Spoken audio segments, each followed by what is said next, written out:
All right, what's up, guys? It's your host of the Indaka Pod interviews and YouTube channel, Octavius. And today we have a creator. He has his comic called Graywire. So without any further ado, let's go ahead and give him a warm welcome. Hey everyone. Um, so I am Austin, but I go by Wimby on social media. I'm creating a comic called Graywire, and what is it's about is it's about a sort of a character that is has some very murky origin story. He doesn't know who he is, so he's sort of going through the world trying to adjust to everything that's going on, and he has sort of been given this interesting situation where he is part immortal soldier, and he has to kind of figure out like where he comes from, who he is, and why he is the way he is in a world where there's an empire filled with immortal soldiers that are also trying to hunt him down and kill him.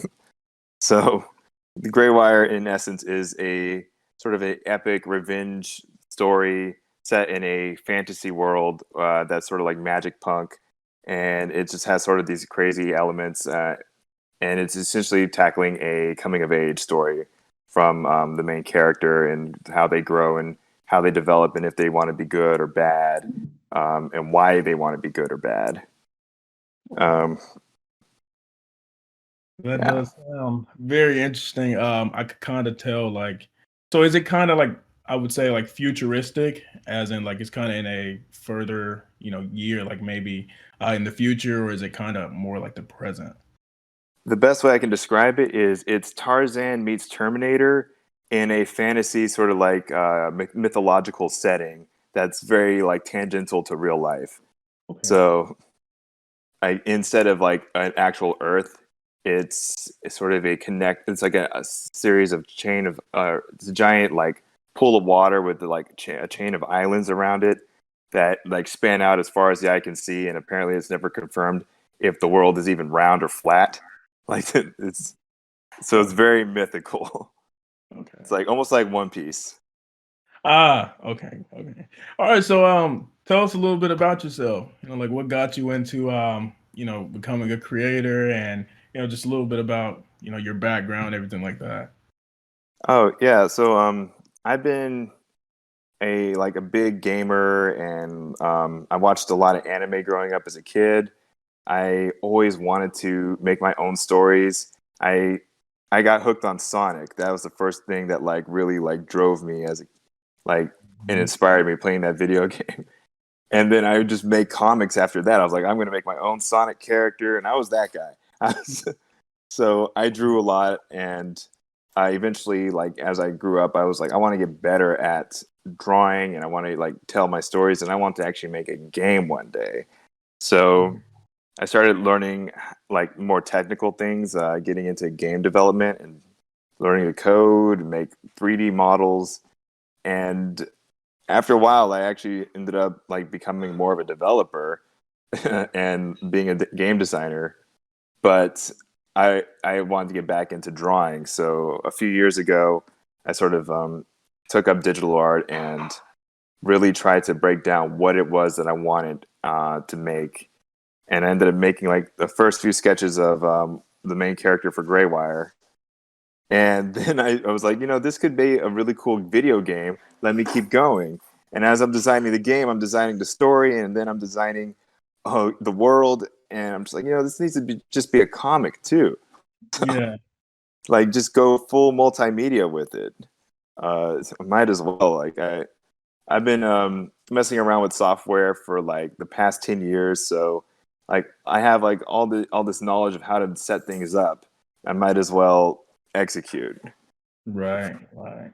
Yeah, I don't know if you tuned into the last interview, but Project Gang, he was really into video games too. He just commented that you guys are best friends now. Yeah, Oh but yeah. have you actually, like, I know you said you got into like game development and everything like that. Have you ever worked on any games or anything like that that has been put out, or was it kind of just something that you had just started up? The biggest project I ever worked on, and unfortunately, like they made sure it never saw the light of day, but it was going to come from LucasArts, I worked on this Star Wars video game where you could play as a bounty hunter, a very specific bounty hunter. Um, but that game unfortunately never made it out. But I think like the spiritual successor was the follow up, Jedi Knight or no, Jedi Fallen Order, which Yes. had a lot of things that were very similar to the game that we were making. So I worked as a level designer on that project. Not Jedi Fallen Order, but the one that got scrapped. Uh, Um, and then and then after that, I'd been working on a couple installations with various clients mm, and just sort of being freelance. And now I'm working as a like sort of 3D simulation guy for the University of Southern California. So I'm basically I'm a faculty at a university now. I mean, it sounds cool being a 3D working on 3D simulations. That does sound cool. So do you prefer that over like, working on actual like games like what you were doing, or is it just kind of something that you just did because it was an opportunity? So it's a little bit of both. I like the work that I do because it allows me to kind of dive in and manipulate things that I wouldn't necessarily get to do in a big studio. Studios, they only want you to do one thing and one thing only. It's like if you're a designer, just work on the design. If you're an artist, just work on the art or the characters. And I'm like, I kind of know a little bit of everything. I even like to code my own like features and mechanics. So if I want the character to jump a certain height, I want to like design that and write that in as well. Right. So at this position, I can kind of have more creative control or say. But the studio gig is fun, no doubt. You learn so much in such a short amount of time, and people will be like, "Okay, what happens if I do this to your like level and it breaks?" And you're like, "Oh man, I didn't think of that. Let me go back and, and like change, like make sure they don't do that." Yeah, they always find some way to break something. Oh man, speedrunners. Yeah, I know back when I was in college, I actually did go a little bit for game design, and a lot of I haven't announced it yet, but a lot of the things that I'm releasing in my isekai, which is basically a game manga, I kind of took from learning those things, like how games work and everything like that. So I do think that is really Oh, interesting. Yeah. So, Graywire, do you want that to become a game one day, or would you rather focus on it being a comic? I want there to be a game for that definitely one day. It Greywire started out as a video game that I wanted to challenge myself to make. The main Mm, character was supposed to be a speedster, and how would that gameplay look? How would you control somebody going really fast? How would the combat work?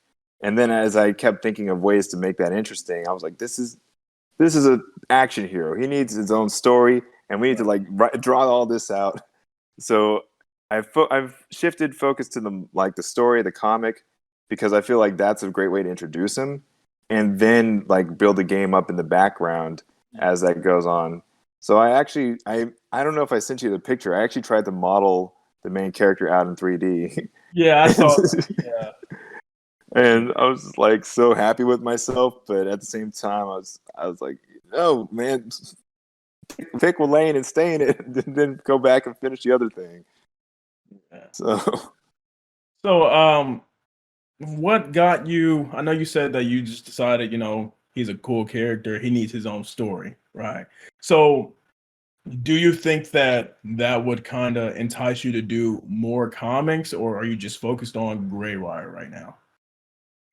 Definitely more comics. I get a comic idea like every like 2 months, and I have to resist the urge to just like pivot to that. Right. It's ridiculous, and a lot of that just spans from like, oh, something happened to me in real life, and I'm like, wow, wouldn't it be epic if I just tweaked a couple things and there you go. Now there's oh wait, that's a story. Right. Um, so I've done like some one-off pitches, and right now what I'm trying to do, I'm getting a lot more into is crossovers, and I have to kind of resist the urge to like expand a crossover into a full like arc of like all these events. It's kind of like Marvel universe at that point. Right. Yeah, see, I was actually about to put that in the chat about like crossovers because I have like 4 or 5 ideas right now that I'm trying to juggle. Because like I was watching a TV show on Hulu called Vikings, right? And it's about some Vikings who go and basically they conquer lands. And so I was like, I can make this into a manga or a comic. And so I'm just started writing and everything. And I was Oh, like, I need to slow down. Like right now, I have like a journal that has like so many ideas. I got characters, I got stories, everything. But right now, I'm just trying to focus on, my main one. And I get it. It is very hard to just, stop and try to focus on, what you're doing right now. Um, yeah. so about Graywire, I know you talked a little bit about the setting, but I guess we can go ahead and start getting into the characters. So first up, I believe his name is Step Haywire, right? Right. Okay. So with him, how did you come up with the inspiration for this character? That's very easy.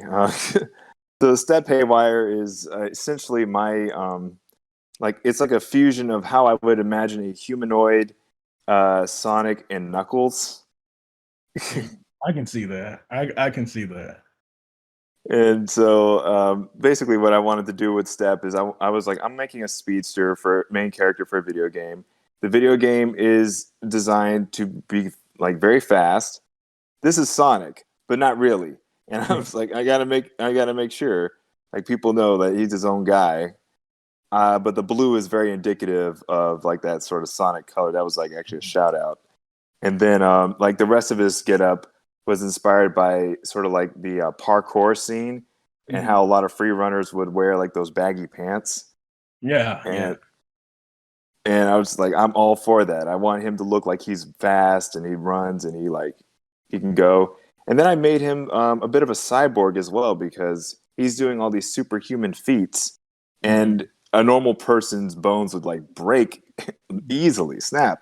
Like, what's the justification if he falls like 30 feet from the sky, or if he just like he goes from 0 to like 100? Like what's the justification there? We need physics. So I started giving him like these implants, and I'm like, they don't have to be completely cybernetic. We can go one step further. So I actually started doing a lot of research with Step. Step was like the round one. I need to make a character that it like exists in that world and exists in that world for a very specific reason. And so I thought about what a robot is and what the origin of the word robot even came from. It was like some sort of play in Czechoslovakia, and it was like titled like RUR. And Mhm. so this is like kind of like the writer in me. I'm like, okay, wow, that I can use that.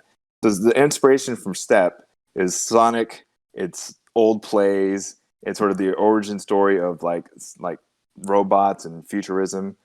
And so you have robots were never actually fully mechanical. They were just synthetic people Right. that and so like iRobot, if you watch that movie with Will Smith, Mhm. that's kind of what that play was like, or that story is kind of the same idea. Is that it's this, like these synthetic people that want their own rights. Right, right, right. And And have the so yeah. that's where I'm like, okay, so Step is kind of like that. He is, technically a synthetic human. He has like pieces of him that you can obviously see are like manipulated or affected, and the rest of him looks kind of normal. But we don't know for sure where like the real him ends and the fake him begins. And so he has like this sort of like conflicting identity within himself. So I think I had another picture of him with his doppelganger. Um, Yeah, yeah, the green guy. yes, Yeah, let me grab that. I think I still have that there. Yeah, there we go, right here. it's a little bit at the top. So so Step has a another like person that he shares his mind with called Nico, and these two personalities are essentially like they share the same body, but they have very different ideas about how to go about certain situations. Step in this world are like different races. So Hmm. Steppe is technically the descendant of the mythological people Gorgons, who I don't know, like if anybody like follows Greek mythology, but Gorgons they had like snake-like hair, and they could like, and I believe Medusa was the one that could like turn you to stone with a glance. So Yes. like the ongoing rumor is that Gorgon people, if they look at you, they're trying to turn you to stone, and there's like all this crazy stuff going on in the background. But essentially, what it means is that Steppe can like move his hair freely, almost like a snake. Mm. Um, his people, you don't really like. We don't go into it too much, but he is of Gorgon descent, so he has like snake-like features. His eyes are a little different. There's like a slight like the reptile pupil if you like get close enough. Mm. He has like a bifid tongue, but he doesn't really like show it to people. So there's like little like details about him that are tied to his like ethnicity and race that I like to just kind of give to every character. And so Nico is like the same as him, but there's obviously some differences. Nico's color scheme is inspired by their first Game Boy that ever came out. So that kind of monochromatic green scale. And then he has a little bit of like a static look to him. So it's almost like, is he really there, or is he sort of like a specter? Right. Uh, but as far as Step's concerned, he's real. To everyone else, he's just talking to himself. Okay. Okay. Yeah, I do like that. So, basically, no one can see the green person besides Step. Right. Okay. Okay.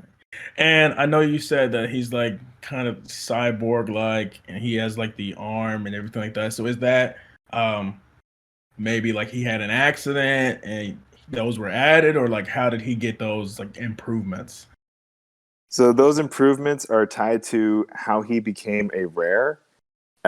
Essentially, what it is, if you become like a rare, you're essentially an immortal soldier that has demi-human or demigod qualities.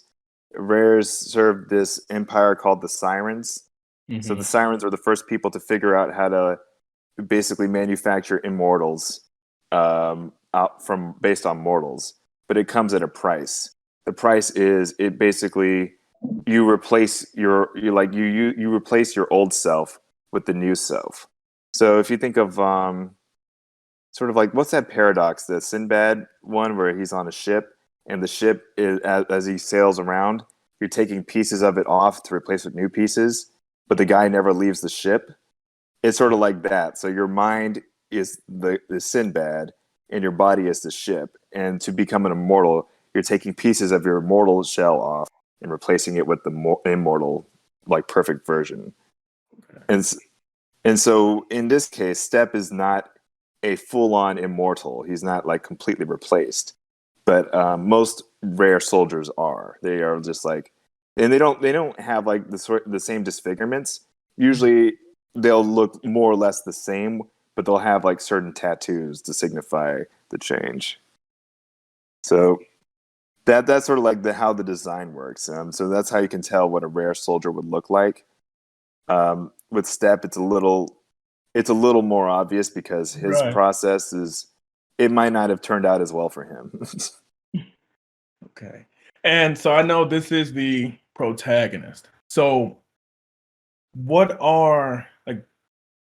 attracts him to the antagonist, or like what makes him, you know, a problem for the antagonist? So the antagonists have a huge advantage, which is their numbers, All right. but also their strength. So nobody can really go toe to toe with the Siren Empire on their own. There's sort of like a huge disadvantage, and everybody's caught off guard because they don't know much about them. They don't know like the full extent of their abilities. Right. But Step is sort of like he's a walking secret.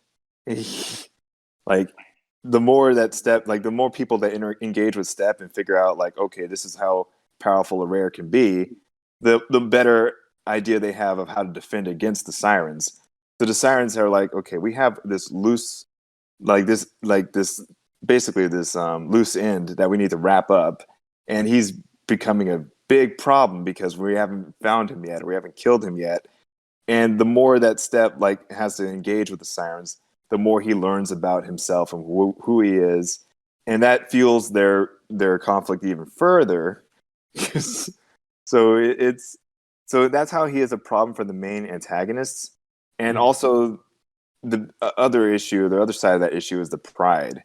So the sirens pride themselves on being immortals. They almost fancy themselves as gods.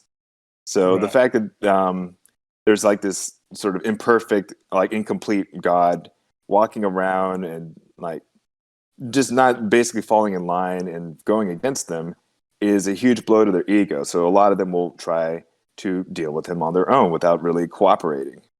And that becomes a bigger like snowball effect. So it's sort of like this tension of, okay, we got to deal with this, but how do we deal with this while I look really good and get the most credit for this? There's a bit of a bounty on Step, and Step's just like, what's going on? Why is everybody trying to kill me? What did I do? Right. So, and, yeah, continue. But I don't want to like give away what he did to the sirens or what the sirens did to him. I would say though that like as he finds out, the harder it is for him to walk away. It's just... Okay. So I know you. I know basically that there is some history there. I know you don't want to give away too much. And I know you said that he's a speedster. So are you able to give like what all type of abilities does he have and how do they work? Yes.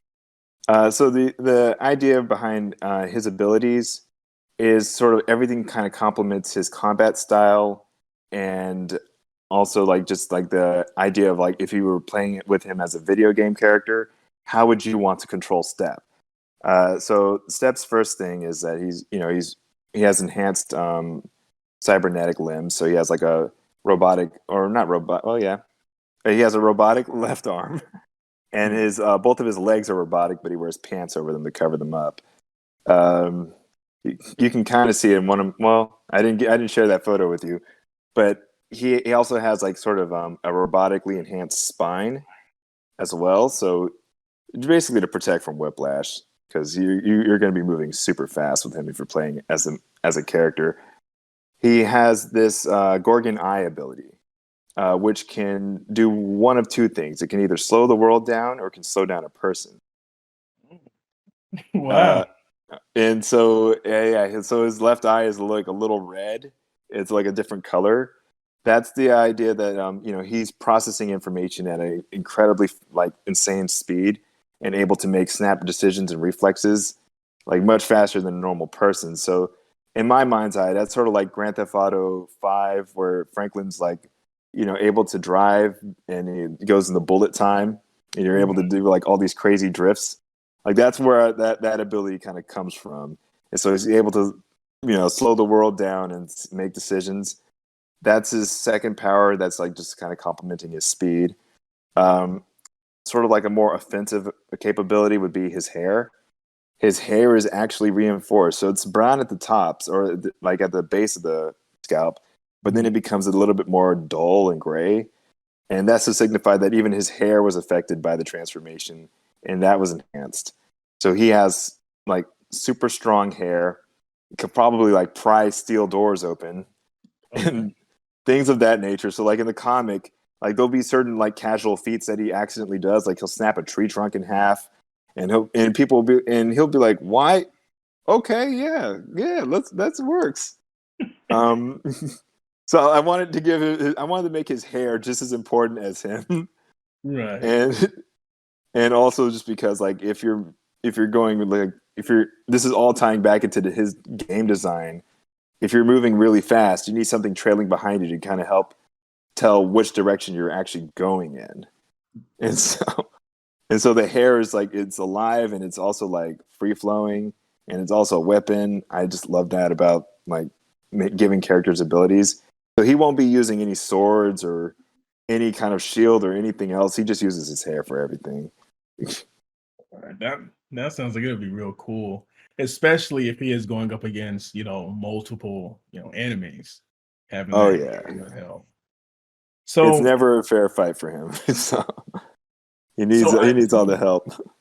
yeah, I know that there's five people like in the original art. There's the five people that are, in the front and then steps in the back in the background.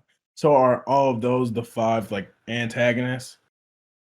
Yes, those are kind of like the Sinister Six. Those would be the major five, or rather, so like I gave him a code name. I'm trying to be like I'm trying to play on the whole idea that Step's name is literally in like his action is literally his name. So his antagonists, their group name are the Walks of Life, and so like if you have that picture, I can like kind of like tell you each of their names from left to right. Yeah, I'll pull that back up. You want And yeah, the I think it was a splash screen one. this one? That like I was having the most fun with this. I was just like, yo, I need to give them each a name, and then that's gonna be their own boss fight. And I was really inspired by video games here. Yeah, I can see it. It's like some Mega Man stuff. So I guess we can start off with just go left to right. You can kind of introduce them. Right. So on the left we have Tread. Tread is like this. He's from this giant race of people that live like sort of like in this tundra environment. I'm not going to give away like too much of what his race is because that's sort of like. But if you notice, he's wearing like a headband, kind of like a Rambo figure. There's something under that headband that he has, so that like is unique to his race. And Okay. so Tread is like a big guy. He's very heavy, very strong. He's almost a juggernaut character. And then right next to him is like this tiny guy called Dash. Dash is his people are considered Prometheans, which is like if you were to parallel that with our like that'd be like your normal human, or rather that'd be like your like there's nothing glaring about you. Like you're basically you have all the same features as a normal person, but there's like a caveat since you're Promethean. You're immune to fire. Like fire can't hurt you. Okay. So he's sort of like the reconnaissance guy. He's very like he wears very light clothing. His name is Dash, so it's implied that he's very fast, maybe faster than Step. And then he also has a like a discus sort of thing. So that's sort of like inspired by the sort of track and field discus throw in the Uh-huh. Olympics. He's like very much an Olympian type character. And then next to him is March. March is he's very much like the leader of Yeah. the group. Even his pose is like very like militaristic. It's like that's just what I want to like convey is like like how the National Guard, the Marines have like the rapier and they do the snap to salute. Uh-huh. That's exactly like how I wanted him to look. He's basically a soldier from the jump. And since like these are immortals, he's probably been a soldier for a very long time. So he's seen a lot. And he's actually like one of the most like he's like the major villain. So I don't want to tell too much about him. But essentially, like out of all the people, he's the one that you got to watch out for. But at the same time, like the main ones, like he's basically like if Spider-Man had like a villain that he definitely like would never like be able to beat one on one, that would be that would kind of be like the parallel here. Oh Like you man. can't just do it on your own.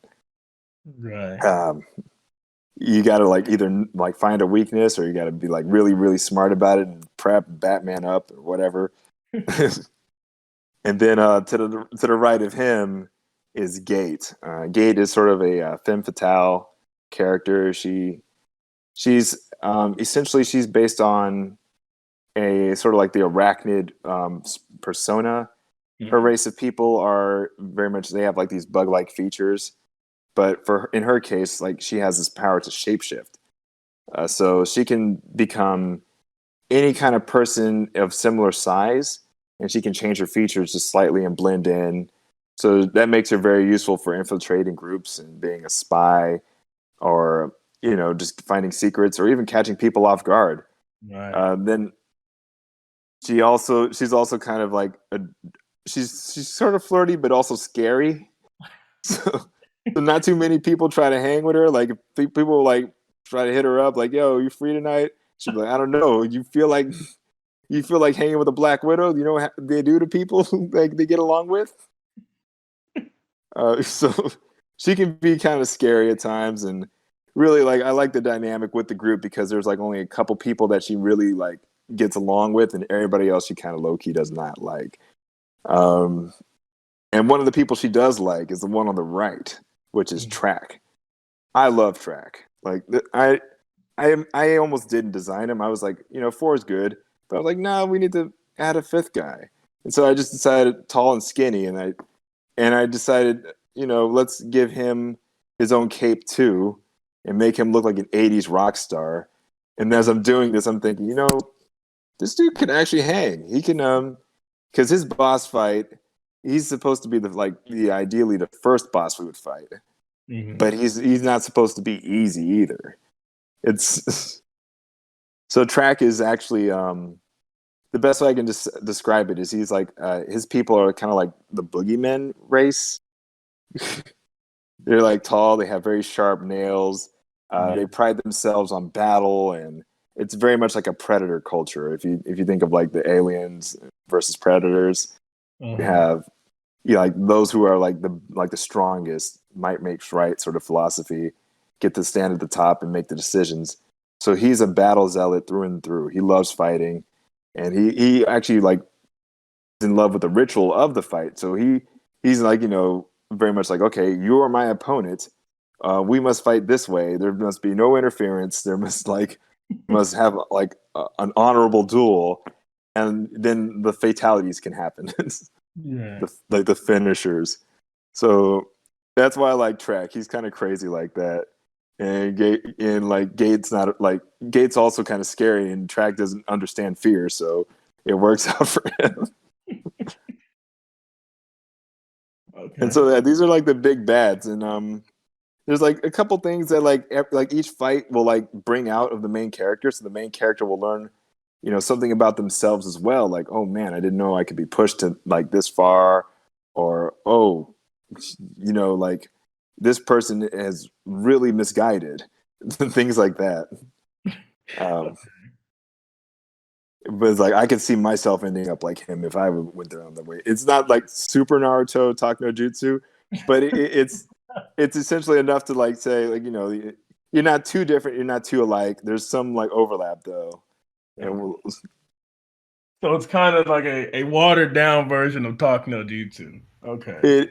It is, but it's, oh man, like it's not supposed to be that they're saying this to each other. They're just like sort of like after the fact, they're like realizing that was kind of weird. Okay. And so I know you talk about like their own individual boss fight. So is that going to be where like Step is fighting them one on one? Like let's say he catches them one on one, or is it kind of just like individually? Like I know Track, for example, he wants a one on one, fight, and it's going to be no one interferes. So is it kind of just like he's gonna encounter them at different times, or it's just like kind of like Track where they're just like I want them one on one? So if no, like it's definitely it's only one on one by circumstance. It's not like they're arranging a duel. The idea being right that the Sirens are very prideful, so like they pride themselves on being that empire prides itself on being the strongest in the world. They have a lot of people under their thumb, a lot of people kowtow to them, but at the same time, if they have a loss, it's like that's huge. We need to teach these guys a lesson. So it's a very mob gang mentality. And the person who loses, if they come back alive and they're like, oh man, this guy beat me up, they're like, wait, aren't you a siren? Aren't you like a rare soldier? Like the rarest of rares, and you lost? Really? You gonna come back to us like that? So then they're like, oh, I can't let this slide. I need to get this guy by myself or something like that and just clean it up before anyone notices. So that's where like the one-on-ones would happen. Is just sort of like, we're trying to secretly like sweep this under the table, and like that's a big mistake. Y'all should have y'all should have been like, see this guy right here with the long hair? We need to jump him and his friends and just get it over with. Like, blindside him. Don't duel him. Don't ask him to be here at this time. Just find him. Right, just jump him. Right. So like that's sort of like where the narrative would play in. Like, oh, this is how you get your 1v1. For sure. Like, that's like sort of how it ends and how it starts in the beginning. Towards like later on in the story, yeah, now he's fighting multiple rare soldiers, and they're not going easy on him, and so like he's gonna need some friends if he can make some. Right. So, speaking of friends, so right now we've only covered Gray, Step as the only protagonist. Will there be others on his side, or is it only just going to be him fighting the entire army? So it's sort of a weird alliance setup because not everybody wants the same thing, like in terms of like friendly characters. Right. And I think I chose that particularly because I think that's very reflective of real life. Like a lot of countries, we do want the same thing, but we're not like, so like generous that we'll help each other out for free. Like, you got to do something for me. I got to do something for you. And so that's where his friends are kind of like, that's the category they fall into. For sure. I would say the first friend he kind of makes is, so it would be Silver, which is, like, I can't start the story of Graywire without talking about Silver, essentially because this is sort of her fault too. Like the whole premise, right, is that you have this nation that can make immortal soldiers, and one of the guys is part immortal and doesn't know what he's doing. Well, the reason behind that would be due to like the deities or the gods, right? They made a mistake, and that's what's like throwing the world into chaos.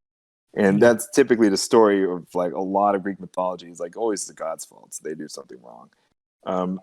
But Silver, in her case, she is if we have her picture up, she's sort of like a god, like a sister of fate of sorts.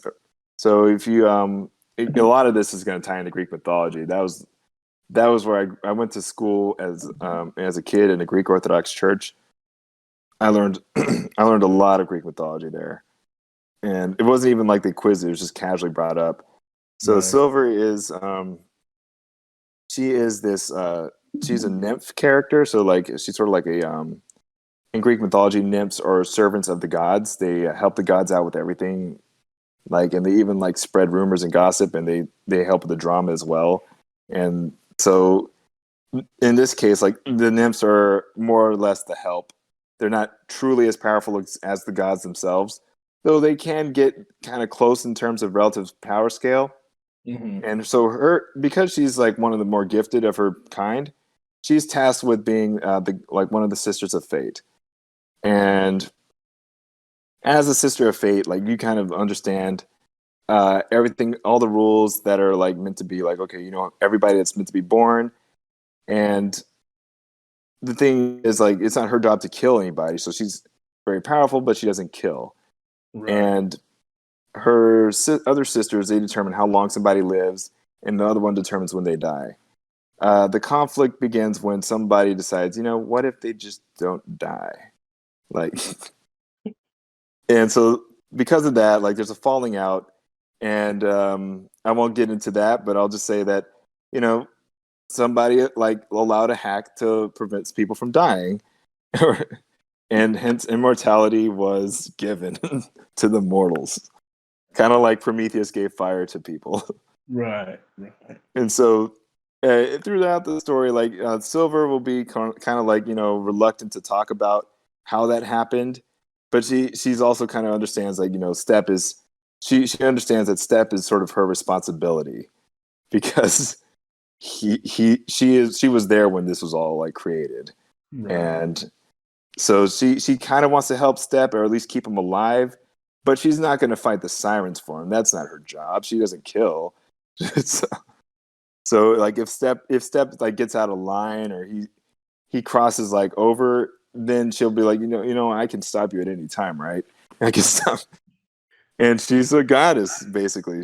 She her powers are, she has eternal youth.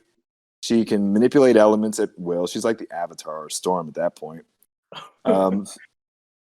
She cannot die unless she wants to. That's so like it's really hard to stop her. She's not unbeatable. Like you can wear her down. If enough people fought her, I'm pretty sure she'd run out of energy. And like she has two other sisters that are like almost as powerful as her or more powerful. So it's there's people that you just don't mess with because it's like it's not worth it. She's one of them. Right, She I can see that. And since she's the goddess of like fate or sister of fate, she knows who you are because she probably wove your fate for you. So Oh man, that's tough. So, will we see her fight? yes, we see her fight. It's scary. It's like a Lu Bu moment from like Dynasty Warriors. You don't fight Lu Bu, you just run. So I know you talk about like the gods and everything like that. I know you talk about Greek mythology. So will we see those gods that she's kind of the helper of? So I can actually like answer that one. So so one of the like biggest reveals, or not the biggest reveal, but one of the launching point is that the gods have abandoned the mortals and just sort of like we're tired of y'all. We're gonna go pack up our stuff and leave. And so they vacated the world, and they just sort of left the servants behind. So their servants are there's two types of races. There's like the nymphs and the wisps or the genies. So these two races are technically immortal. They appear in a lot of different mythologies. If you think like Aladdin and his genie, that's sort of how I imagine the wisps would look. They have like blue skin. They don't grant wishes, obviously, but they they can live a long time. They have all these mysterious powers, and so do the nymphs. So those are the two like immortal races that are sort of like still left around. But every other god figure is gone. Like everybody just pieced out and said, let the mortals sort it out. Yeah, I mean, they've been fighting each other for so long now. And so this is sort of like the aftermath of that, and everybody's sort of like figuring things out. And time like, speeds up to like almost modern day for them. They have like a decent amount of technology. They have no guidance from gods necessarily. They do revere gods, but there's no god to really like help them. Right. They don't care. So when the new race or when the new immortals come through, the sirens, like people are like kind of like, should we listen to? They can't die. I mean, I don't know. That's your guess is as good as mine. Should we be scared? Let's find out. so it's a huge upset. Okay. So, the immortals, those are kind of like something that comes about like out over time. Like they aren't just like there from the beginning. Like you just said, they just like show up, right? Right. No, they don't. They don't just show up immediately. Like there is I guess there's like a patient zero that like is the first immortal, and from there, like the curse is able to spread. And I call it a curse and not a blessing because immortality in this story is not supposed to be advantageous in all aspects. Like just because you live forever doesn't mean you're happy forever. It doesn't mean like everything goes your way forever. It doesn't even mean you look the same forever. And there's certain things that do change for you. Like yeah, your body may look perfect, but you can still suffer in other ways. You can't always like heal. You can maybe heal like a regular wound or even a immortal wound. It could be like fatally wounded and come back possibly, but that trauma would still be there, Right. and your psyche might still be like affected. And so there's things like that factor into immortality that it sort of like twists the idea of like I live forever, but am I actually free or am I bound? And with the idea of like being an immortal soldier, it becomes even more complicated because now you serve a country, and for how long is never determined. Yeah, that's forever, pretty much. If you're Yeah, immortal. and if you keep like yeah, and if you can't die, then like what happens to you over time as you keep fighting and fighting, and like what do you become? And that sort of aspect is also sort of explored. It's very disturbing, but essentially like the main like mob enemy, they are all essentially like you know how in Dark Souls, if you die enough times you become a hollow or whatever, Yeah. and they just like mindlessly attack anyone that comes near them. It's more along those lines of okay, I'm an immortal soldier. My mind has been slowly wearing away the more I like get fucked up in war, and so now all I do is follow orders, and I'm just Right. like No, that's like it's like puppets. yeah. They're basically recycling you into like the next fight. Okay. Yeah, Project Gang said this sounds deep. It can be, and like that's what's so scary about it is like that like we don't know or like we don't know exactly what these soldiers are like each individually. They all kind of like uniformly like dress the same, they act the same, and they follow orders, but like their minds could be like trapped in there. So, All right, so now I kind of want to get into their abilities. So I'm just gonna show the three that the three that we have the art for. I know you want to keep the other two kind of as a wait and see. So let's actually start off with Dash. So what are his abilities? I know you talked about the discus and everything. Um, so what exactly are his like abilities as far as other than the discus and the inability to be hurt by fire? so Dash is essentially he's the rookie of the group. He's very new to like a lot of things. He would be more of a if you think of like Mark from the Invincible, he's like sort of like new to the being immortal, and he's probably the youngest immortal soldier, at least in this task force. So he hasn't been in too many wars. His hand-to-hand combat is good. His abilities, as far as like special abilities, um, his powers are very much similar to a lot of base in like rare soldiers. So he has these gauntlets and leggings Mhm. that sort of act similar to how Step does. So like the way Step is fast, these sort of armored pieces on around his leg allow him to also move at fast speeds. And I would argue that he is a little bit faster than Step because his technology is sort of like up to speed and at the late like it's like cutting edge. Right. Um, his weapons, or rather his abilities and his gadgets, he has these like his gauntlets are what allow him to summon the discus. So his frisbee actually isn't something that he has to hold and carry it around with him all the time. He can actually summon it at any point, kind of like the Leviathan axe from like God of War, and just hurl it or use it as like a shield. He obviously he can't be hurt by fire, but he can also make his weapons hotter as well. So if they need to burn, he does not like to use lethal force. He is actually like an idealist in the group. So as far as his belief system is, he believes the sirens are there to do nothing but good. They're like basically a peace corps, and they're just uniting everyone. And he wants to uphold that and pay them back for saving his life and taking him in and making him better and all this stuff. And Step hates him. Step hates his guts. He's like, you idiot. Like, why are you doing?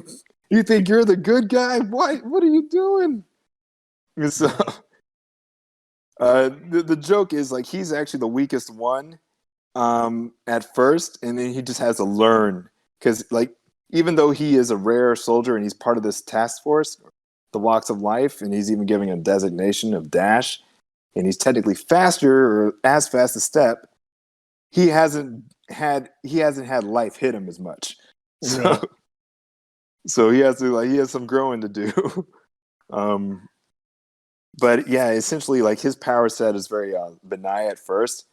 Over time, what he'll end up having is he'll have this phalanx ability. I don't know if you've watched 300, where there's Yeah. multiple shields from every direction, and so like he can like manipulate multiple discs and like send them out and like use them to attack. And so that would be problematic if he starts mastering that ability. Yeah. So I know you said once he masters it, so will he be able to like change the size and everything like that? Or will it He stay the same size?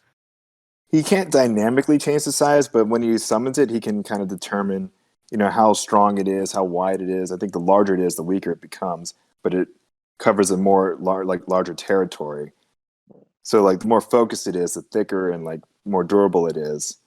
And so it's sort of like those choices that he has to make. Like, and it depends on if he wants to hit multiple weaker character or multiple weaker enemies, or he wants to deflect like lighter attacks versus a stronger attack. He has to focus.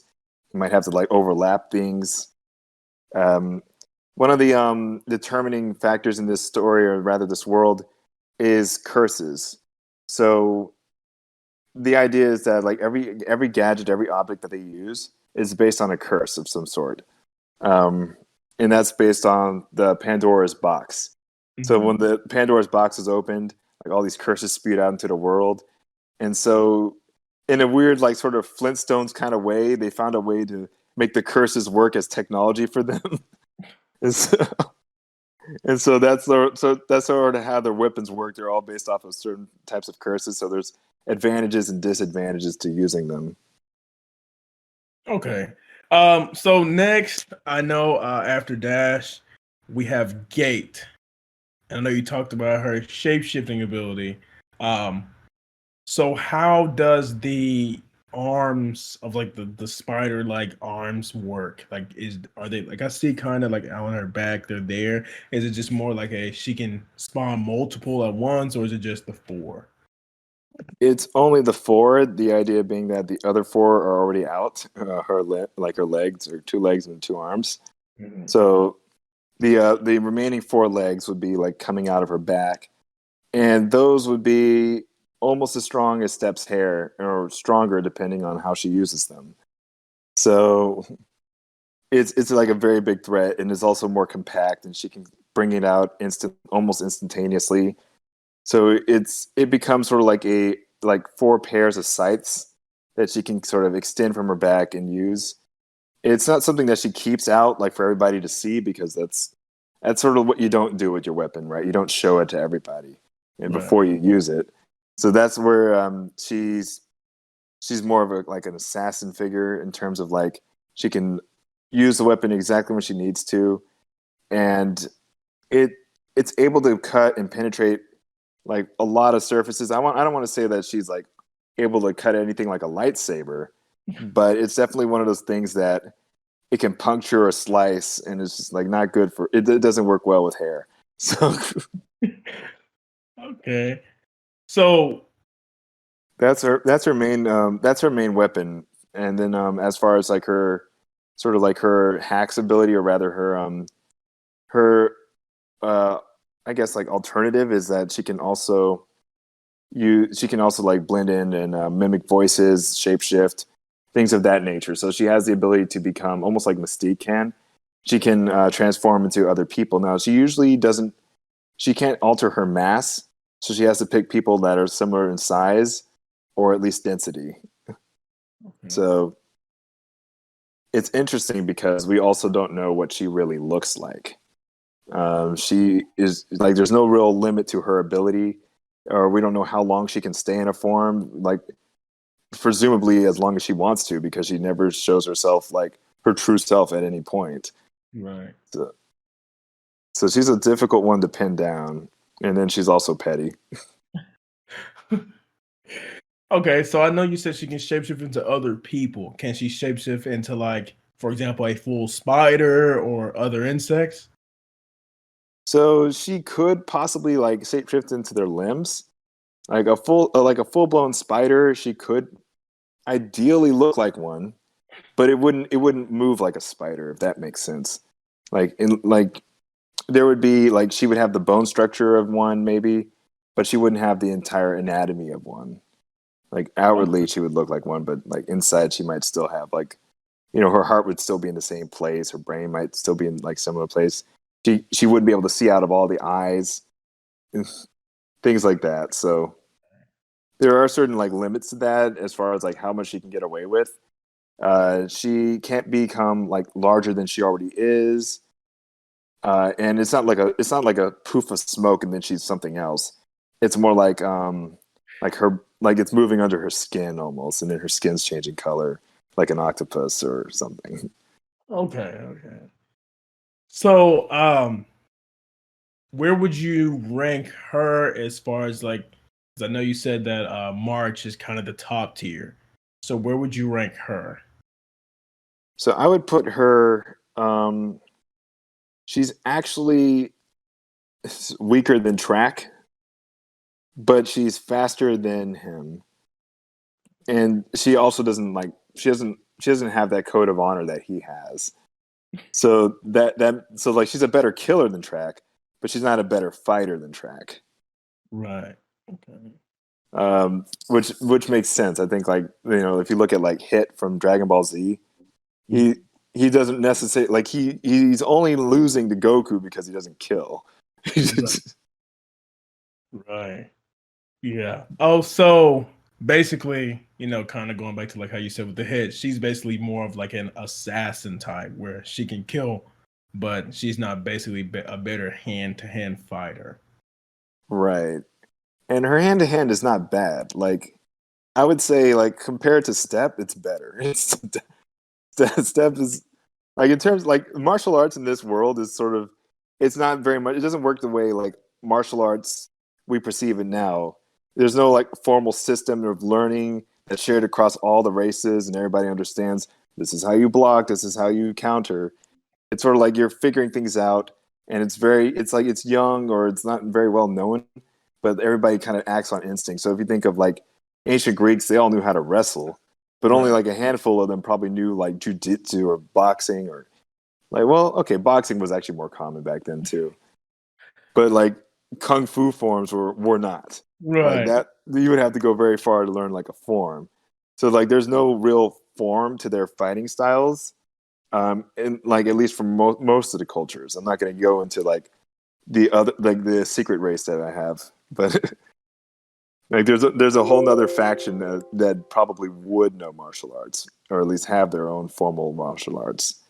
Um, like as far as Gate goes, she is she can't she probably would have a like she would have like more of a kickboxing style to her, but it's nothing official. Like there'll be inspiration from different martial arts, of course, but it's not like there's not going to be a name for it in this world.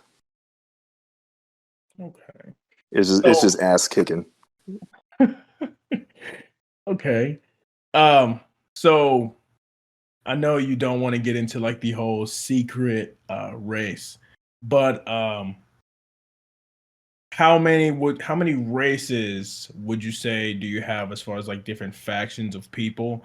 And is the army that Gate and Track that army, or is that the only army, or are there multiple?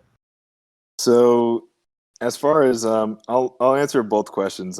So the races right now, I have about one, two, three, four, five, six, seven, eight, nine. So I have 10 races. Uh, and though that includes the immortal races. So like we have Nymph and like the Wisps, which are the immortals. Those are like the two main ones. And then we have the mortal races, which we have with like the giants, the boogeyman type race or the bow guy, the Prometheans, which are like basically normal people, but they can withstand fire. We have Gorgons, which are step, and we have the Sirens, which um, that race actually spawns the immortal like feature and even like becomes an empire. And we have Arantulans, which is what Gate is. We have Harpies, which that's a secret race, but essentially they're kind of like the Harpies or the Tengus, depending on like which mythology you follow. They're just people with bird-like features. And then we have Cernian, which is sort of like the animal features. Like they have like animal ears or a tail or horns. So those would be the main 8 of mortal races. Okay. And so, will all of those be featured in the story, or is it kind of just like some of them are not as prevalent, or they're not as shown, or will all of them have their own like spotlight? So those races will definitely like inhabit the world. I always imagine that after a certain amount of time, you can only be isolated for so long, and Right. so the at the point where this story takes place, there's a lot of places that are just a melting pot. The Siren Empire is technically a melting pot. The place that Step ends up like staying at is like the city he lives in is a melting pot of some sort. But there are differences in terms of culture and race relationships that like happen within each one. So like you might be fine in one city, but in another city they might perceive you differently based upon who you were, or the relationship between you guys. Like the Prometheans, which are like the normal people, and then the Sirens. The Sirens are kind of the opposite of Prometheans because the Prometheans are like blessed with fire. The Sirens are like mermaids almost. They're they're water people. They can breathe underwater. They swim very well. Um, I imagine historically they didn't get along with the Prometheans. It was almost like the Spartans and the Athenians in that sense. But at the same time, they're so close to each other that they interact. Their cities would have like a mix of those races. And then down the line, you would have like mixed children and all this other stuff. And you're just like, oh, I'm 1/4 Promethean. Like that's sort of like that's where that's how like crazy the race can be. Is like after a while, it's not so much you're one or the other. It's just how much of that feature is prevalent. Um, but definitely like the main cast, like for the most part, they're like pure, mostly that race. Like there's no like, oh my mom, my parent on this side or that side. I'm not gonna like split hairs. They're just like they're all one or one other, just for simplicity. So next we have Trek. So I see here he's behind he's in front of like some soldiers here. What all abilities does he have? Uh, so Track is a straight up brute. He is very much a physical character, so his augmentations are essentially meant to accentuate his strength. He has sharp like claws, so he rips things open. He's sort of like a beast figure. Like if you think of like Wolverine and Beast, that's where Track is mostly like taking inspiration from. He's able to rip things apart. He has a very high pain threshold. Um, his stature and everything else, his abilities are essentially tied to how like the best way I can describe it is, gosh, like just like in terms of like bloodlust, Mm, it's more adrenal based. So he can like basically boost himself up. He can run super fast. He can have like this sense of like blood sense. So he can track people down if he like really wants to find them. Like all he needs is one look, and then he can tell where they are. Like his track, he can like find them no matter what. So you can't hide from him. right. Um, and also just like he has a very developed sense of smell. He's like evolved to be a hunter, and so you just like, well, what do we do with him? It's like, well, just give him a target and let him go. um, his armaments are very similar to like the other like walks of life. He has like the leggings and the like the gauntlets, and so those kind of enhance his overall strength and speed. Again, like he is ideally like as fast, if not faster. He's not as fast as Dash, but I would say he's fast enough to keep up with Step. Um, and because he's a good hunter, you're not going to lose him. Right. So, in terms of speed, Step still has the advantage in speed, but definitely not in strength. Strength goes to Track overall. As far as fighting styles, I believe that Track has a bit more of a he has a bit more of a like wild like a tiger claw kind of like martial art to him. Hmm. So it involves like kind of ripping and tearing, grappling, elbow strikes, a little bit of like Muay Thai. There's in the picture itself, it's actually like the aftermath of what he's just done, which is like like it's what they do. They raid places, they like wipe out opponents, and he just kind of rolls through and burns everything to the ground. The people in the background behind him, like the soldiers walking next to him, those are sort of like how your average rare soldier would look. And beneath that helmet, we don't know what their face could be like. But like it's the idea is that like their bodies have become like so broken over time that they needed the entire like casing to sort of like support them. Right. So this is kind of like the full-on like suit that they'd wear. Right. And so like the idea being like the longer you're serving, it's the more inevitable it is that you might need like more protection, or you might like not be made whole, or something bad might happen. Like it's all crazy, but we can put you back together, and yeah, it gives you a fancy like helmet and everything else. So you might not have as much autonomy, but you're still a soldier, but nonetheless. Um, Track is one of those people that he's just really good at like what he does, so he probably has lasted a long time and hasn't had too many fatal injuries. So he's in pretty good shape, and he's actually the second in command, hence the cape. I got to give him like the drip to like represent his rank. Right. So he is the second in command. So how do you think he would fare in a fight with March? March respects him, but March would also like mess him up. Like Track is this like ideally he's like the best duel. He's one of the better duelists in the group, but March is like on a completely different level than Track. Um, and so like if these guys were to fight, like Track would probably get like he might be able to draw a couple scratches, but March would take him apart because March is actually a smarter fighter than Track. Even though Track is loves to fight, he doesn't really like understand the very science of the fight the way March does.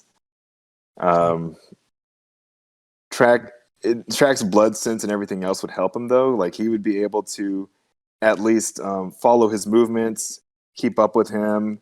If he couldn't really hide from Track, he couldn't like blindside him if it came out to like a speed blitzing contest.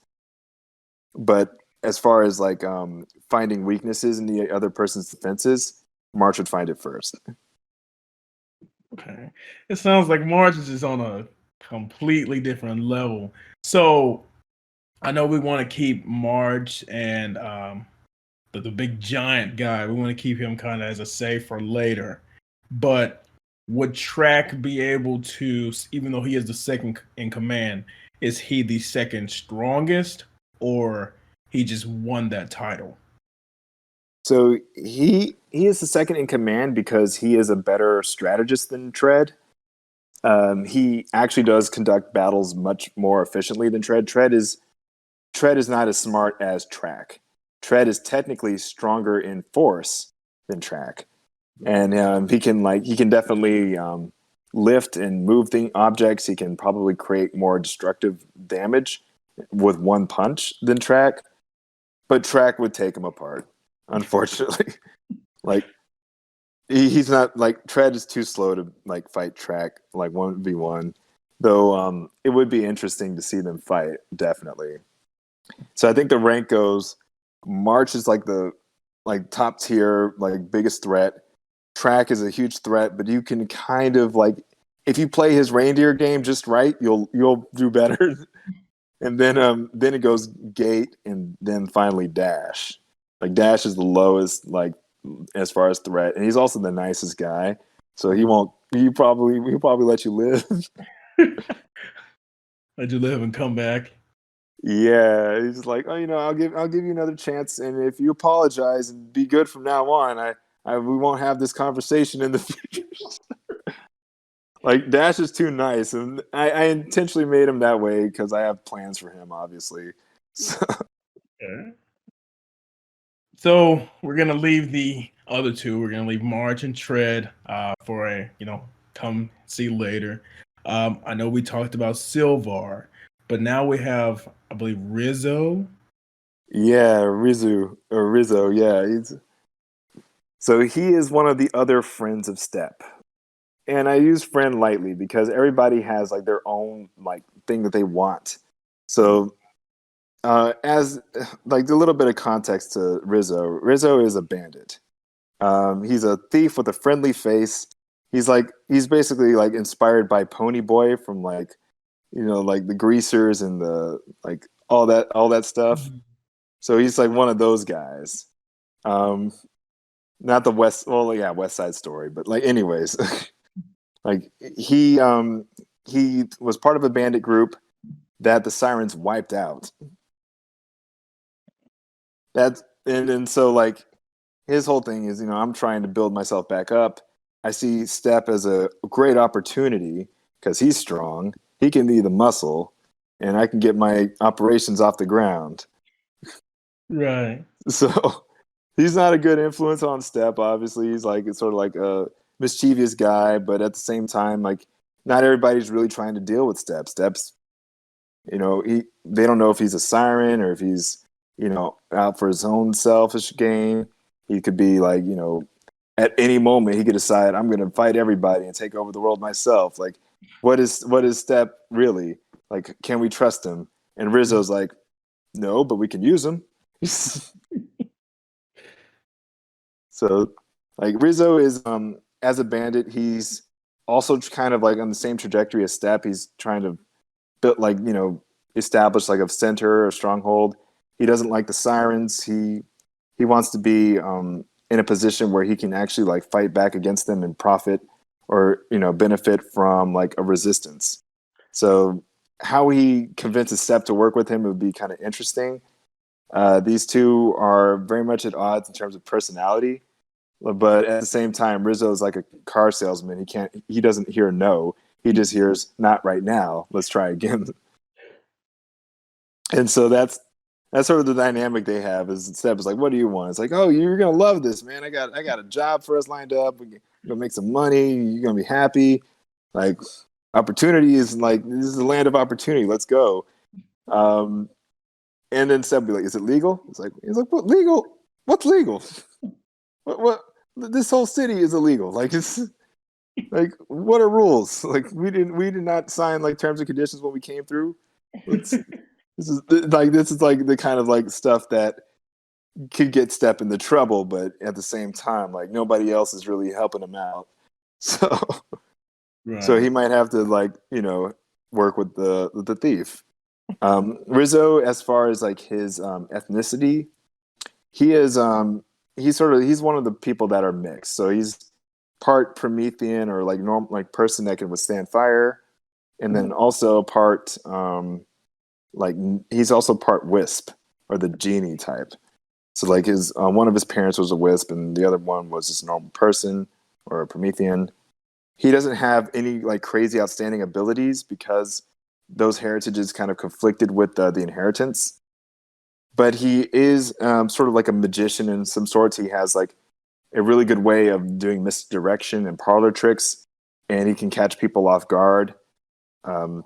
He's also very witty, but he's not a power figure. He can't go toe to toe with even the weakest of rares. Like he would get messed up, no problem. So you can see why he probably would want Step. Right. Like as far as normal people go, he's fine. Like he can probably hold his own, or he can buy them all drinks and they all go home happy. But he can't talk his way out of a fight with a rare. Right. So basically, he's just kind of tagging along for the ride with Step.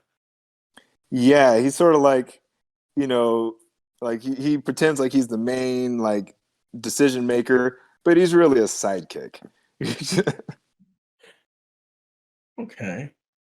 And so we got Rizu, and then also we have Treasure.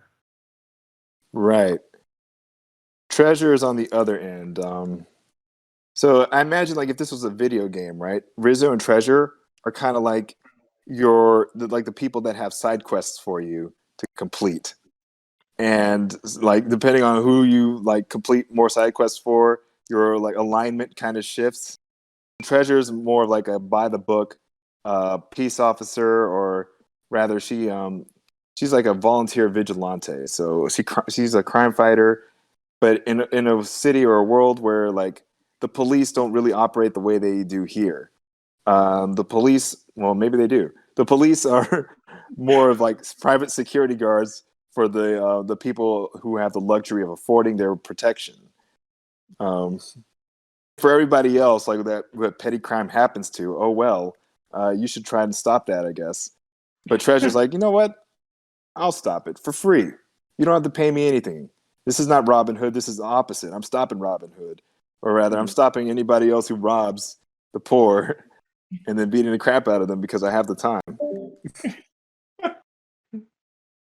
So she actually like takes it upon herself, and her abilities are really fun. I like her abilities. So she has like these havoc drones, and these havoc drones are kind of like these cyclops birds that basically they hang off her belt and off her like leggings, and she can kind of like chuck them into the air, and they like grow wings, and they sort of act as like security cameras, and they fly around, and they like basically they have surveillance that tap into what's going on, and they'll tell her if they like see a crime in progress, and she'll run over, and she has like these two gloves, these lightning gloves that can like kind of act as paralysis. So anything she hits or punches or touches, like that part of their body goes numb.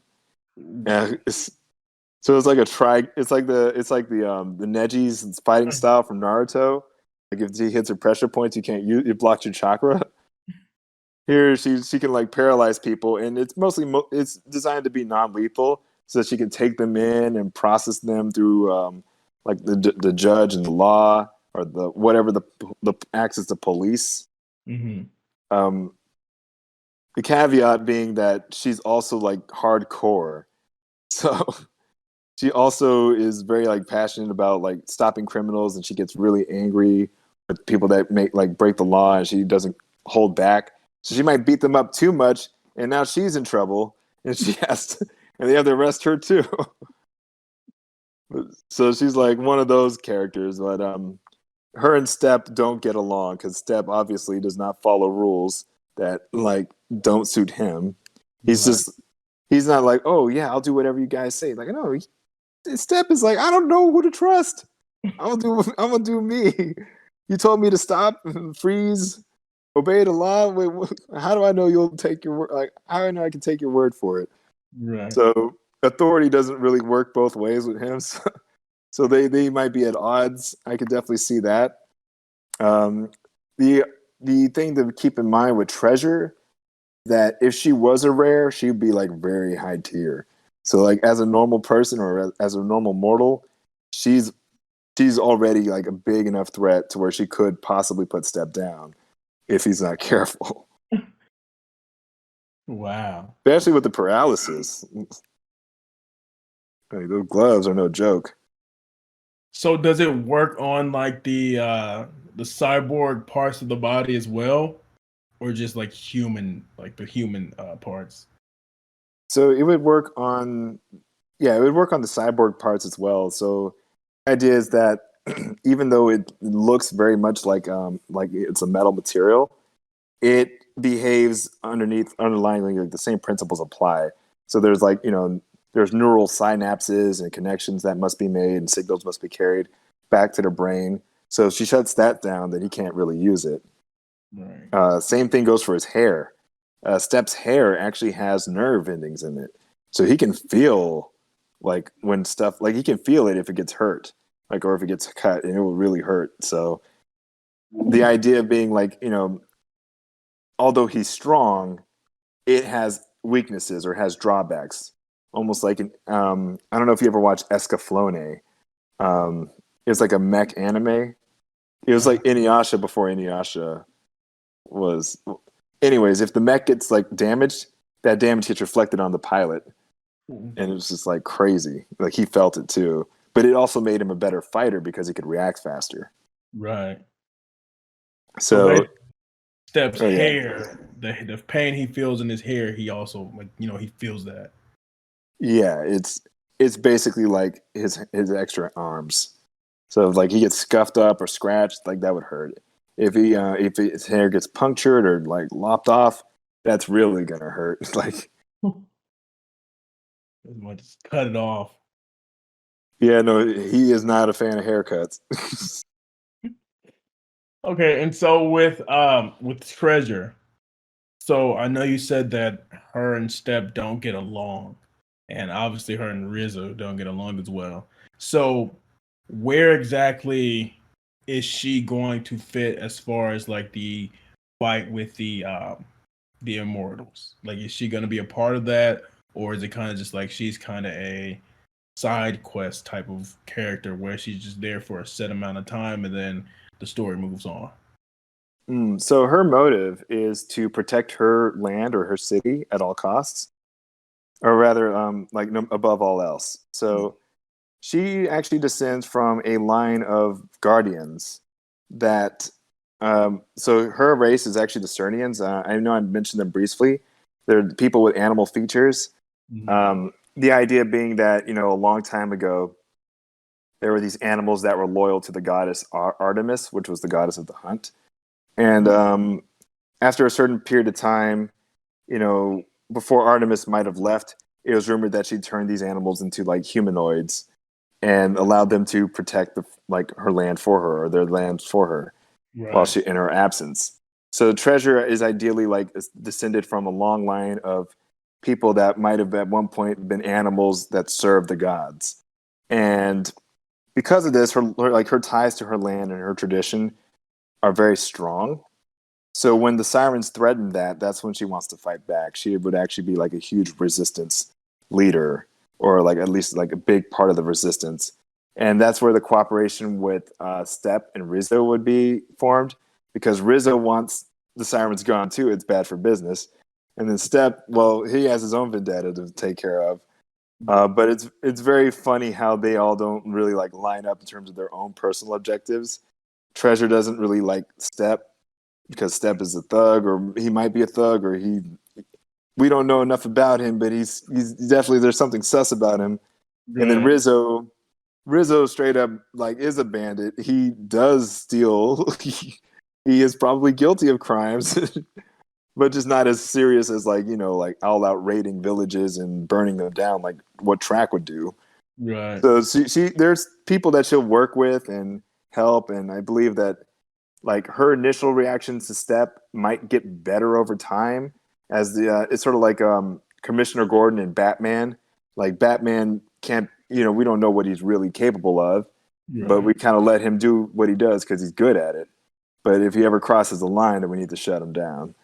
That's kind of like how Treasure is with Step. Okay, I can definitely get that. So basically, she's just kind of just like the "I got my eye on you" type of thing, where I'm gonna let you do what you're doing, but I'm watching you. Right. It's like, don't start nothing you can't finish. Like, and they actually, they would make a pretty good team or a tag team because she's like legit, like a really good fighter. I would say she knows fighting. She's on par with like she's probably a better fighter than Dash, straight up, Wow. like hand to hand. The only thing is she doesn't have the same strength and speed advantages as Right. Dash. Um, and then Track. Okay, so I would worry about her and Track. I'd be like, oh man. But she would actually hold her own. At least she would put up a good fight against Track. Um, Gate, I think, is about a little bit. Yeah, I'd say as long as she doesn't get caught off guard, she'll last against Gate. Okay. And so with the because I know the Immortals, they have the like the technological advancements. Is that something that, like, for example, Treasure could obtain, or is it kind of just like only the Immortals and the army have access to that? So the idea behind that is like it's not necessarily that they don't have access; it's that there might not be as much of a benefit for the same kind of like equipment. So the way the mortals, or rather the rare soldiers, have their like limbs and their enhancements augmented is like that produces a certain strain that they can always recover from. Like that kind of like speed jolting and all this other stuff. Like they're strong enough to like withstand those forces. Whereas treasure, like if she was trying to wear those gauntlets and like make those movements, she might put more strain on her body than she can recover from. So there's like they have to find smarter ways to like use weapons and the curses against them immortals. And I think like Treasure's answer is to try to like slow them down, weaken them, rather than make herself stronger, and then try to like almost make it almost like an on par fight for them. So there would be different ways that she can kind of express that. Um, there are also like curses that can completely be hacks. So like if she had like let's say the gods left behind like the wings of Icarus or whatever, and then like oh wow, there you go, you now have like the wings of Icarus, you can fly like at will, like anybody who has that like object can do that, they can fly Right. now. So like there's power-ups that they can access that can't put them on par, which is why the third faction is also kind of like on like been able to hold their own out against the sirens because they hoard like weapons of that nature and objects like that. And so I know after Treasure we have Kali. So is she a part of any of those factions, or where does she come in? So the weakest faction by far would be the Coalition. It's sort of like it's more of like based on commerce and trade. They're just like a ton of like a collection of city states that have like a large territory, and they like basically they trade with each other. They build up resources. They don't have an official joined military, but they have like a sort of like a militia, if you will. And Mhm. so they're the weakest ones by far because they're not built to take over the world. They're built to trade. So the destroyers or the conquerors, like the sirens, would be like, we don't really need to conquer you guys. We just need to make you understand that like you give us free stuff. And so Kali is part of that coalition. She is the daughter of a local regent for the major city that Step like ends up staying with. And so she's like very much like a privileged person. She's been raised in a way that she has to understand like government and her duty to eventually like take over if her dad should like step down or die or whatever. Then like now it's her job to kind of like help run everything and make sure that certain noblemen don't like embezzle too much money and like no budget things and boring stuff like that. She she likes Step. She has a crush on Step. So that's where it's kind of funny because she wants to impress him and like help him with his situation. But at the same time, because of his ties to the sirens, it's like not a good look for the daughter of like, or rather the quote unquote princess, to be like, oh, we're gonna help out this half siren guy. Like, nah, that's not. So her dad's like, don't mess with Step. Don't go near him. And she's like, no, we need to use Step. We need his help. He can help defend our country and everything else. And so, like, she sees him almost like a knight in shining armor, and it's sort of like that sort of expectation that kind of gives Step a reason to maybe I shouldn't be as much of a bad guy because at least one other person is actually being nice to me, and this person might be a ruler of a country one day, and so it doesn't hurt to have like friends in high places. Right, some connection. Um, right? It's like you got a good connection, might even have a girlfriend. Who knows, man? Play your cards right. Right. And so she like if in a video game she would kind of be like I don't want to say like Zelda, but sort of like, oh, we're counting on you to like defeat Ganondorf, and Step is like, Man, all right. Well, I was gonna do that anyways, but thanks. Okay. Uh, So, so so I know you said that there could be like some type of relationship. Are there any I guess are there any like relationships that do occur in this story, or are everyone pretty much just in their own lane? so there are some crossover relationships. I don't want to like give away like the reveal or the twist of how those turn out, but for the most part, so Kali and Step um, are they're not an official relationship, but they do have like certain like dates together, and it's very much like Step technically isn't interested in Kali, but his other self is Nico, the green guy. He has a huge crush on Kali. He's like, we don't want to mess this up, Step. Please don't mess this up for me. I like her a lot. She's so pretty. And Step's like, man, just let me know when we get into a fight, all right? So like that's sort of how that relationship works. Silver has well no, Silver actually doesn't have a real relationship like romance wise, but it's sort of like a a romantic, like almost like dutiful relationship rather.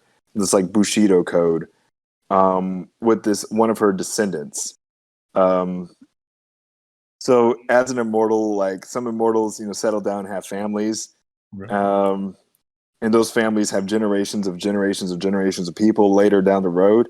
And so she finds like a super late descendant, and that person like looks out for her as well. And then Treasure and Rizzo are actually a ship.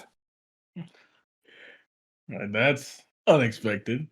It is Rizzo and Treasure actually had some history, but as kids, Mhm. but like they were separated, and Treasure believed that Rizzo died.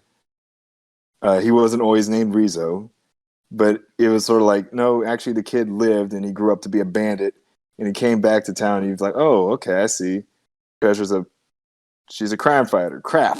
Okay, that's kind of sucks. And so she doesn't know that he knows her, but he knows her. Like she, but he's also kind of like, I'm gonna be nice to her, but I'm also gonna still be a bandit because this is the life I chose. Right. So it's sort of like he's trying to like rekindle or at least build a bridge back between them, but he doesn't want to say outright, "Oh, I was that kid you knew from way back when." So with that, so Step, I guess, isn't really interested, but you said like Nico is. Um, so when do we see like that difference between where it is Step and when it is Nico, or is it kind of just like one and the same, or like how exactly is that portrayed? Oh my gosh! So Step and Nico are definitely two distinct people. The best way to like I'll be showing that in the comic is via his left eye. So when his left eye is red, Step is in control, and if his left eye is green, Nico is in control. And the conflict between them essentially is that at any point in time, Nico can take control of Step's body and essentially like block him off from like doing anything. The only drawback is that Nico is not as strong as Step in terms of controlling that body. So it almost feels like he's wearing an extra heavy suit. And so he gets tired very easily. He can't do all the things that Step can do. He's not as good a fighter as Step, so that also makes it like more risky for him to be in control. And Right. so Step is just like, you can take control of this body, but eventually like you're gonna need a hand. And so like you better let me act up when I want to. And so like it's like this vie for control. And so, but ultimately like what happens is I think for the majority of the story, like Step is gonna actually be in control of the body because Nico's not trying to like, hog control. I mean, he's not trying to make Step and them fight over a body because if they share the same mind, then they got to get along, or else somebody's gonna mess them up. Right. So the person who's better equipped to handle the body and can like control it for like with ease would easily be Step. Like Step doesn't get tired at all from like walking around in his own skin. But Nico it's also is like he's a good like barometer of like, okay, this is where I need to step in. This is where I would like to step in. And because you are sort of more concerned with being you and not helping others, maybe I should like, take it upon myself. So Nico is actually a nicer character or a kinder person than Step. Where Step is more selfish and like distrustful and even reckless. All right, so we do got some questions from some people in the chat. So let's go ahead and get into some of those. So first we got Project Gang, and he wants to know who is your favorite manga or comic artist, and who is your favorite manga or comic author? Okay. So, man, my favorite manga comic artist. Um, it's gonna be tough because, like, as far as manga goes, I think, like, I like Tite Kubo's style, but Akira Toriyama is definitely like my favorite artist. Uh,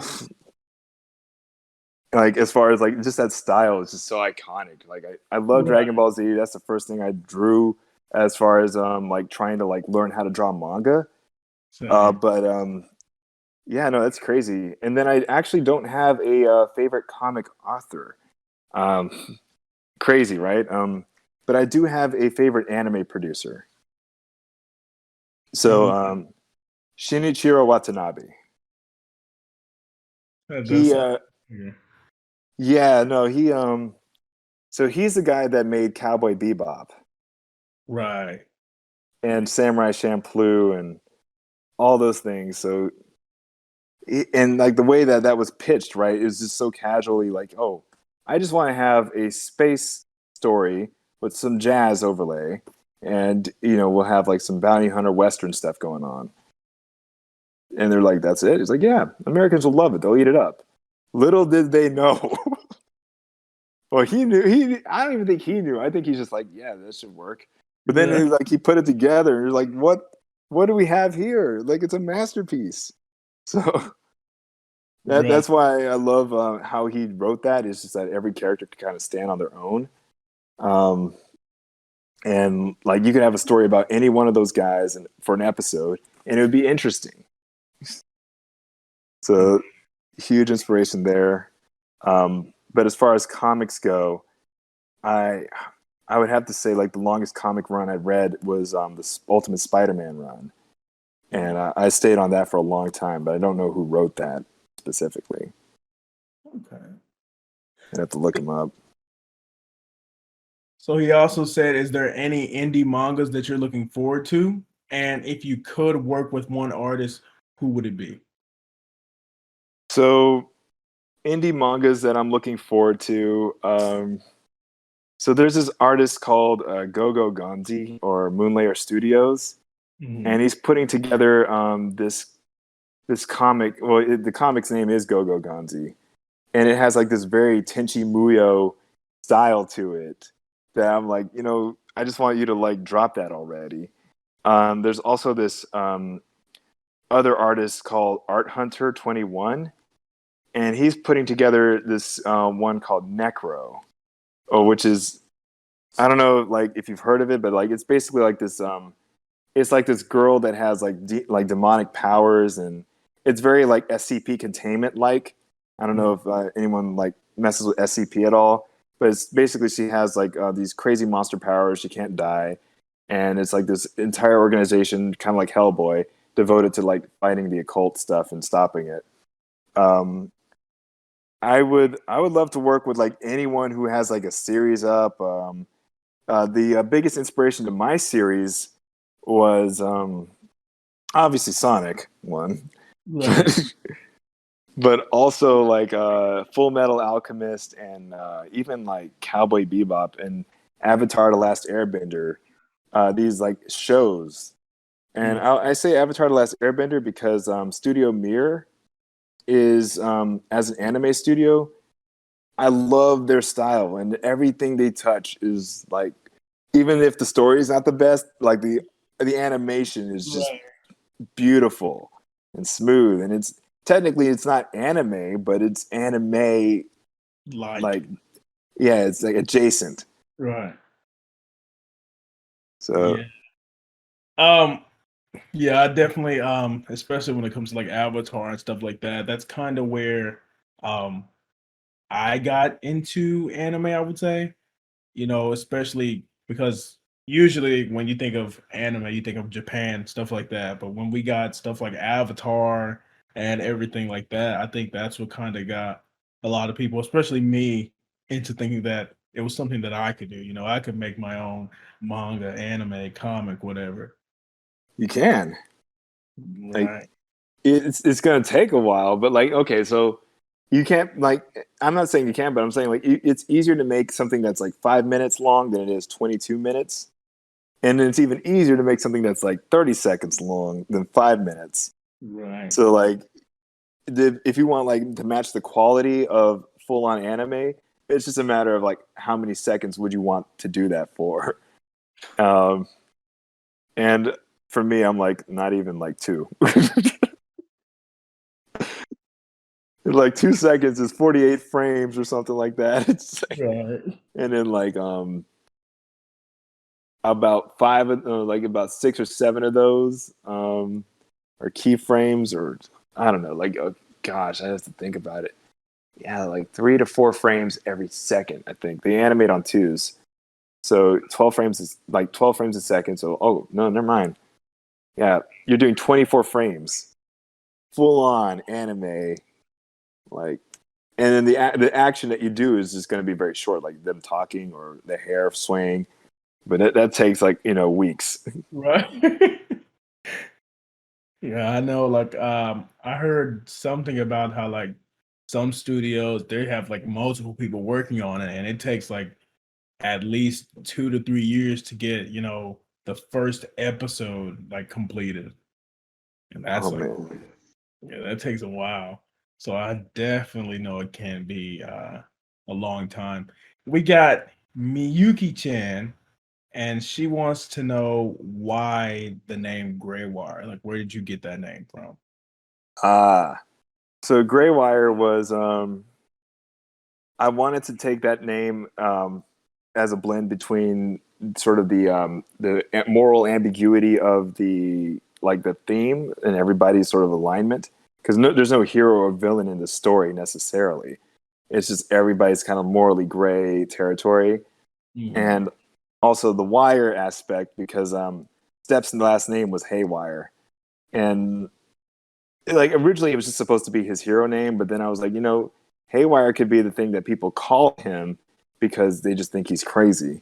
Um, so I decided to go with Graywire, and I tied that back into the like sort of the thread of fate that they Mhm. all have, and that's sort of like a gray thread or like something that's woven. And so like I would have Graywire be sort of like the fate of the main character, and like how he sort of like as he's coming of age, he becomes like affected by the events, and his own journey develops, and hopefully doesn't end. Right. Right. So I know that it is still in the works. When would you say the first comic would be, about being out? When would you say that would be? So I want to get the prologue out before the end of the year. And the prologue is like it's been written already. It's sort of like in the storyboarding phase, and then once we lay that out, dialogue will be up there, and I hope to publish that. I'm thinking about webtoons for now Mhm. because there's certain features I want to add. So like the game designer in me wants to do audio visual kind of like combinations. So I would love to have like some sort of sound playing. And I know webtoons can let you do that a little bit. So Mhm. I think it would be cool if like there was like you could hear certain music. I've I'm one of those guys that I just cannot like stop writing or drawing without a soundtrack. So I've looked up like or I've edited together music for anime opening styles for this story. I've thought about motifs and how those would factor in. I've listened to like countless OSTs of other shows. And I've always thought like, okay, how would this look in Graywire if Graywire was an anime? So the idea being like, webtoons lets you do music. That'd be great. If Tapas did let you do it too, that would work as well. Um, but yeah, like end of year or before end of year, prologue will definitely be out, and that would kind of like be the whole premise of Graywire. That would cover that, and then chapter one will be mostly focused on Step and establishing everything that he can do, and that will be coming out maybe a little bit later once I figure out just like how long it takes me to crank these out. Mhm. Okay. All right, that does sound like something we definitely will be interested in. So definitely, please, as soon as you do release it, drop it here. But is there anything you want to say to the people, the viewers? Any shout out, any artists? um, let's see. Yeah, shout out to basically like everybody that came through. Dash sounds like a tool. Yes, he is. Oh man, it's all good. It's all for like the good of the story. I swear. It's just, like I had to do it to him. But for sure, like and shouts out to everybody that's like been following my work or like supporting me. There's this artist on Instagram. His name is Jay Center. He's the one I've done the crossover with for like one of my characters, which was Silver. Mhm. He's been working on this comic called Black Blaze, which I'm not involved in Black Blaze, but I love the thing that came of it, which was this thing called the Center Art Beef. Mhm. And essentially, what that is anybody can like use their character and challenge any of his characters or any of his friends or our characters, and just tag the name Center Art Beef, and then we got to respond with our own drawing of our character beating the crap out of yours. And so, like big ups to that. It's fun crossovers like that make this all like really exciting. Right. Yeah, Project Gang says that he wants to do a crossover with you, Gang cross Graywire. Oh man, I love that. Yeah, Yeah, for sure. yeah. But No, man, Step needs to be in a gang. He rides like one. yeah, but thank you so much for coming out, man. It was very interesting and entertaining.